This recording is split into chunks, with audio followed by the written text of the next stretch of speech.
वेदाध्ययन और गायत्री की महिमा। व्यास जी कहते हैं, एक वर्ष से यथाविधि गुरु की सेवा करते हुए उनके समीप निवास करने वाले शिष्य को यदि गुरु ज्ञान का उपदेश देना प्रारंभ नहीं करते हैं तो शिष्य के दुष्कृत उनमें आ जाते हैं। आचार्य का पुत्र, सेवा शुश्रूषा करने वाला, ज्ञान प्रदान करने वाला, एक विद्या देकर दूसरी विद्या दे लेने वाला, धार्मिक, पवित्र, शक्ति संपन्न अर्थात अध्ययन के सामर्थ्य से युक्त, अन्नदाता अर्थात गुरु की अपेक्षा के अनुसार पर्याप्त अन्न देने वाला, अरथी अर्थात गुरु की सेवा में पर्याप्त धन देने वाला, साधु, शीलवान तथा आत्मीय, ये 10 धर्म की मर्यादा से अध्यापन कराने योग्य हैं। कृतज्ञ, अद्रोही, मेधा संपन्न, कल्याण करने वाला, विश्वस्त तथा प्रिय व्यक्ति, ये 6 प्रकार के द्विजाति भी विधि पूर्वक पढ़ाने योग्य हैं। इन्हें ब्रह्म ज्ञान, वेद ज्ञान प्रदान करना चाहिए। इनसे अतिरिक्त जो जिज्ञासु हों उन्हें अन्य यथापेक्ष ज्ञान देना चाहिए। आचमन करके, संयत होकर, उत्तर की ओर मुख करके गुरु के चरणों में प्रणाम कर उनके मुख की ओर देखते हुए नित्य अध्ययन करना चाहिए। गुरु के द्वारा पढ़ो कहने पर अध्यापन प्रारंभ करे और विराम हो ऐसा कहने पर अध्ययन बंद कर दे। पूर्व दिशा की ओर अग्रभाग वाले कुशों के आसन पर बैठकर दोनों हाथों में विद्यमान पवित्र कुशों से पवित्रीकृत होकर तथा 3 प्राणायामों द्वारा पवित्र होने के अनंतर ही द्विज अध्ययन के लिए ओमकार के उच्चारण का अधिकारी होता है।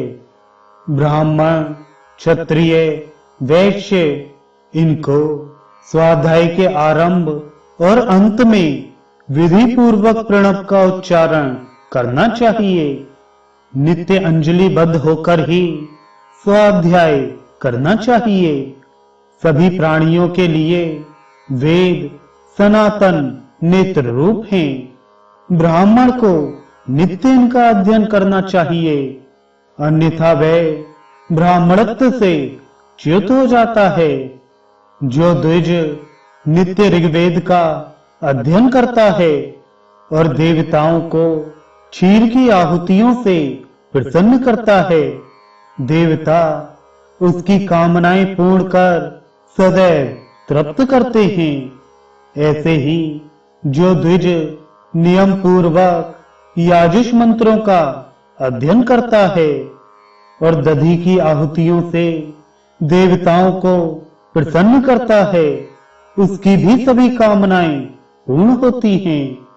इसी प्रकार जो द्विज साम मंत्रों का अध्ययन करता और प्रतिदिन घृत की आहुतियों से देवों को प्रसन्न करता है, तो उसकी भी कामनाएं पूर्ण होती हैं।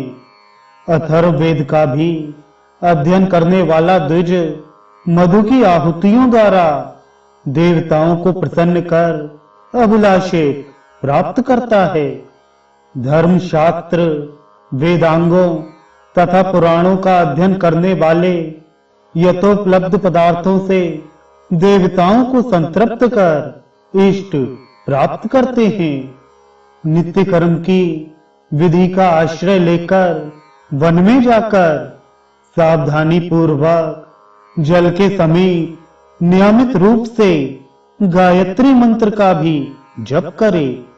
गायत्री देवी मंत्र का 1000 बार जप करना श्रेष्ठ, 100 बार का जप मध्यम तथा 10 बार जप करना निम्न कोटि का है। गायत्री का नित्य जप करना चाहिए।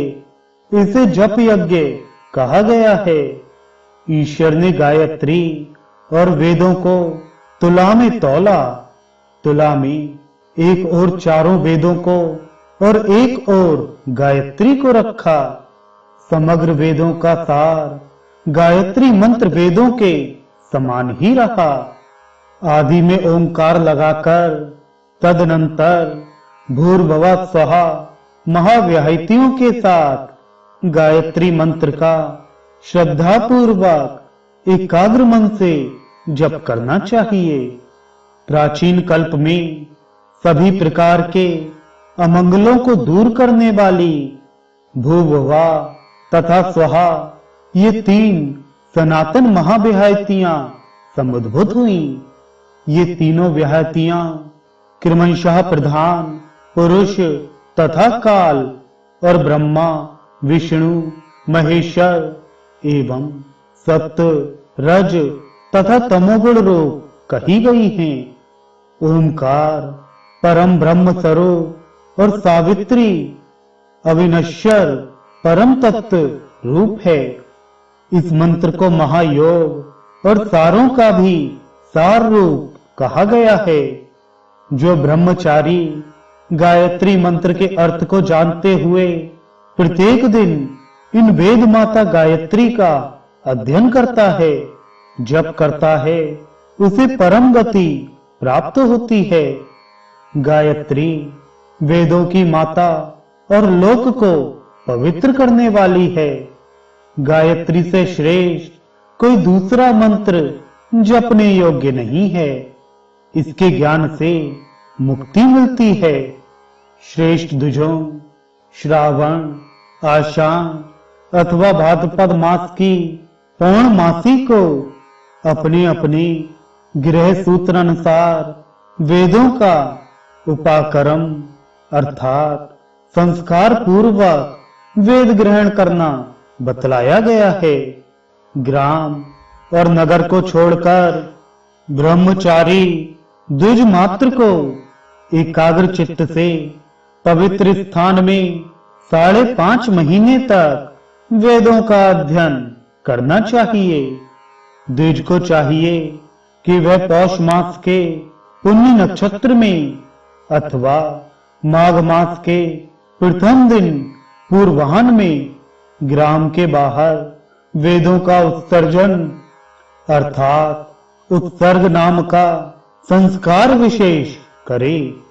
इसके बाद द्विज को शुक्ल पक्ष में वेदों का और कृष्ण पक्ष में वेदांगों पुराण तथा मानव धर्म शास्त्र मनुस्मृति आदि का अभ्यास करना चाहिए।